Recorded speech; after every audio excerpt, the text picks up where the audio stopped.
All right, man, take me through it. Fight week, you're ready to roll. How you feeling? Excellent. You know, it's been a long time coming since the last one, but I knew, since my last bout, when they announced that they were going to come back to Chicago, I was like, I got to be on it.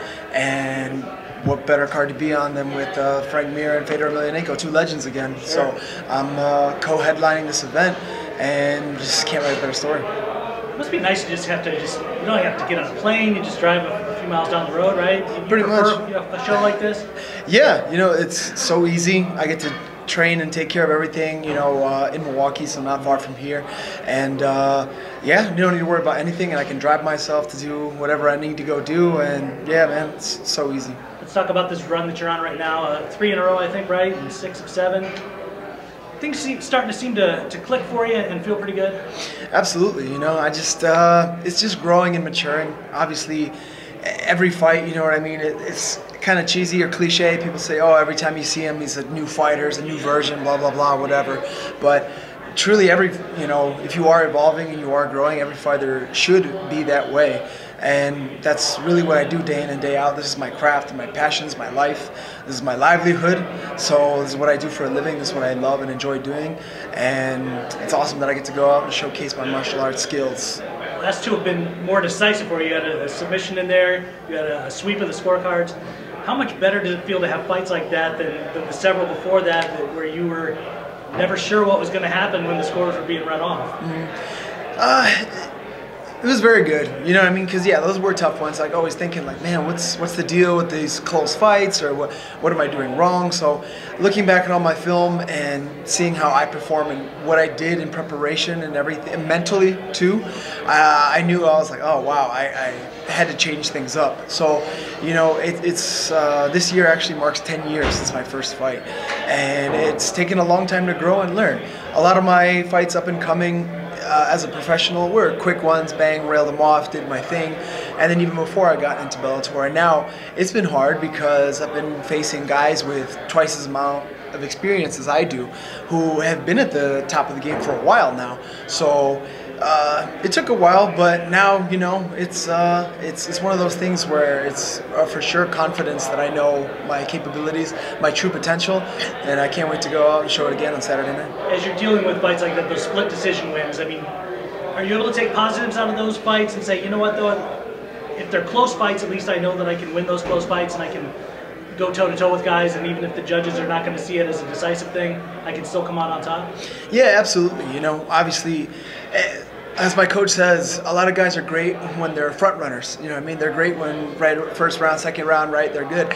Close to, especially championship rounds. I know we're only talking 3, but when you start to talk championship rounds, that's really when you see, like, who's a real fighter deep down inside, who's really got it, who really wants it, and it's just taken me too long, that's all. I think I've showcased that in the last couple ones as well too, that just get going right away. And I've done other things to make myself perform better, do better, and my mentality, it's just that I'm not reckless. It's just that I think I was almost too cautious, too much trying to be a pretty fighter or a perfect fighter, when really if I got the gas tank, the heart, the courage, everything to go out and do it, then just go out, leave it all on the line.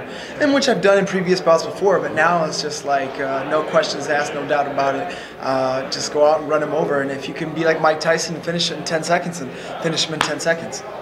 When they called you with a name like Sam Cecilia, what goes through your head? I mean, are you excited for a name like that, who was in the other organization and did pretty well over there, and was on The Ultimate Fighter, and has a little bit of a name behind him, even though he hasn't been here in Bellator? Absolutely. Everyone knows. People in MMA in general. We all know. As fighters, we know. Coaches, teams, everyone knows who's a top dog, who's a good, tough fighter in any weight class, any division, organization, whatever. So for me, being a Bellator mainstay, I'm representing Bellator, but I want to represent myself in the featherweight division, seeing that, okay, if I'm going to sit here in front of you, or in any person interviewing me, any person I speak to, telling you that I'm the best featherweight in the world, then I got to go out and prove it. It doesn't matter what rankings or records or whatever. I want from top to bottom and back up. I want to completely clean out the division and be like St. Pierre, be like Mighty Mouse. I left no doubt, no matter who it was, when it was, where it was, that never turned anyone down, not a diva. I'm a fighter. This is my job. This is what I got to do. This is what puts food on the table. And, you know, this is another man in my way to get to where I really want to be. And, you know, I got to take him out. Tell me about what he brings to the table. Obviously, he had a few setbacks over in the UFC, which led to him being able to come over here. They gave him a pretty solid test his first time out here, and he seemed to pass it. So what does he bring to the table? What were you able to look at in his past fights? Well, he's obviously heavy-handed. He's got lots of experience. He's been doing this a long time. You know, back when he was on The Ultimate Fighter, I remember watching him when I still had a full-time job, probably multiple jobs, you know what I mean? And I was in that position of a young kid being like, man, I can't wait till I make it to the big leagues one day. I can't wait till I get up there and be able to do this for a living and nothing else, you know? So I've been watching him for a real long time, got a heck of an amount of experience, obviously really good with everything that he brings to the table, and has a good team behind him. So for me, it's any fight excites me, you know, because I know this is another opportunity for me to showcase my skills against another man in my division. So he comes and brings it, I come and bring it, and that just makes for an exciting fight. Win over a guy like that, where does it put you? I know this is a question you'll get all week and all the time, but where does it put you in the title picture? I mean, it gives you 4 in a row, gives you 7 of 8. It's a win over a solid name. Where do you feel like that needs to put you?